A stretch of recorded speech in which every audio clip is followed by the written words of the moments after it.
श्री स्वामी समर्थ. जयशंकर. दत्त जयंतीपर्यंत आपल्याला गुरुचरित्रातील हा असा एक अध्याय आहे ज्याच्या पठनाने, त्याचं पठन केल्यामुळे आपल्याला नशिबात नसेल ते सुद्धा आपले दत्त महाराज, आपले स्वामी साक्षात देतात. आपल्याला काय करायचं आहे? हा अध्याय एकतर सकाळी किंवा संध्याकाळी पठण करायचं आहे.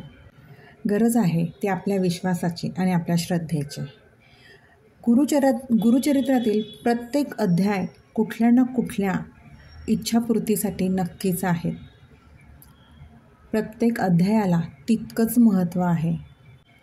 जसं 14वा अध्याय आणि 18वा अध्यायाला महत्त्व आहे, तसेच याप्रमाणे प्रत्येक गुरुचरित्रातील अध्यायाला तितकंच महत्त्व आहे.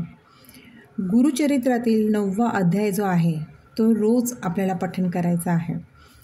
याचप्रमाणे 14वा किंवा 18वा अध्याय, दोन्हीही अध्याय पठण केले तरीही दत्त जयंतीपर्यंत आपली मनोकामना नक्कीच पूर्ण होत असते.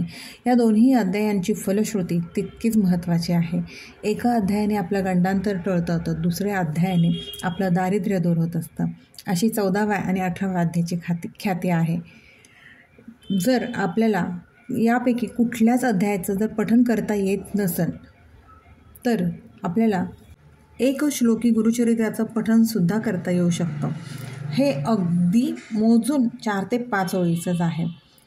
ते एक श्लोकी गुरुचरित्र म्हणजेच दत्ताचा अवतार झाला कलियुगी श्रीपाद पीठापुरी, त्यामागे दुसरा नृसिंह सरस्वती कारंजा ग्रामांतरे, तीर्थे हिंडत पातला भिल्लवर्तीची या संगमा, तेथून या मठ गाणगापुरी वसे वारी दिनांचे श्रमा. असं हे एक श्लोकी गुरुचरित्राचं पठण आपण दत्त जयंतीपर्यंत नक्कीच करू शकतो. अगदी मोजून 4 ओळींचं आहे आणि एवढा वेळ तर आपल्याकडे नक्कीच असतो की आपण ह्या 4 ओळीचं पठण दत्त जयंतीपर्यंत करू शकतो.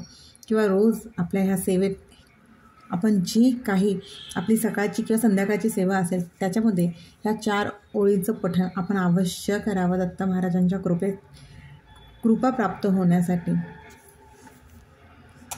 तसेच अध्याय 9 याचे जर आपण पठण केले तर या पठणाने आपल्याला एक विशिष्ट इच्छा आपली पूर्ण होण्यास मदत होते. तसेच आपले शारीरिक आणि मानसिक आरोग्यही सुधारतं. या अध्यायाच्या पठणाने आपल्यातील एक सकारात्मकता वाढते. त्यामुळे ज्यांना जमत असेल त्यांनी या 9व्या अध्यायाचं पठण आवर्जून करावं. किंवा एक श्लोकी गुरुचरित्राचं पठण म्हणजे ज्या मी आत्ता म्हणून दाखवल्या त्या 4 ओळी तरी आवर्जून दत्त जयंतीपर्यंत ह्या सेवा कराव्यात.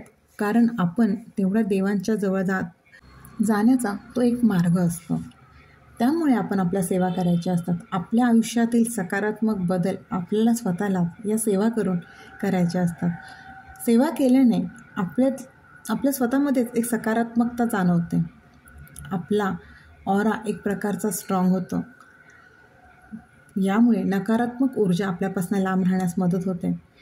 आणि ह्या सगळ्या गोष्टी करून महाराजांचा आशीर्वाद आपल्याला मिळतोच. एक आपली इच्छापूर्तीही होत असते. म्हणून आपण नेहमी सेवेत राहायला पाहिजे आणि महाराजांचा आशीर्वाद प्राप्त करून घेतला पाहिजे.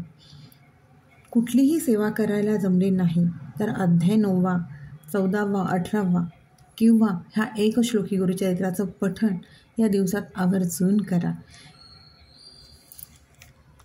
कुठलीही सेवा कधीही वाया जात नाही. त्या सेवेचं फळ कधी ना कधी महाराज हे देतच असतात. आपल्याला ते कधीतरी उशिरा कळतं, पण कळतं की आपल्या सेवेचं फळ, आपली ती पुण्याई कधीतरी कुठेतरी नक्कीच कामी येत असते. त्यामुळे जमेल तशी सेवा करा आणि महाराजांचा आशीर्वाद प्राप्त करून घ्या.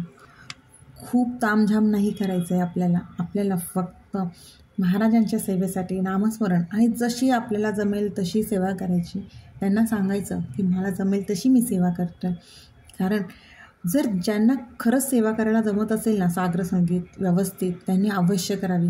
पण ज्यांना इच्छा असूनही सेवा करायला जमत नसेल ना, तर त्यांनी हे असे अध्याय किंवा हे एक श्लोकी जे गुरुचरित्र आहे तसं किंवा नामस्मरण ह्या गोष्टींमुळे तरी सेवेत आपल्या राहिलंच पाहिजे. कधीकधी बऱ्याच जणांना इच्छा असूनही घरातील वातावरणामुळे किंवा आपल्या स्वतःच्या आयुष्यात इतकी धावपळ आणि पळापळ असते, ह्या सगळ्या गोष्टींमुळे वेळ मिळत नसेल तर त्यांनी अशा सेवा नक्कीच कराव्यात. त्यामुळे सेवा करा, सेवेकरी व्हा आणि स्वामींचा, दत्त महाराजांचा, शंकर महाराजांचा आशीर्वाद नक्कीच प्राप्त करून घ्या.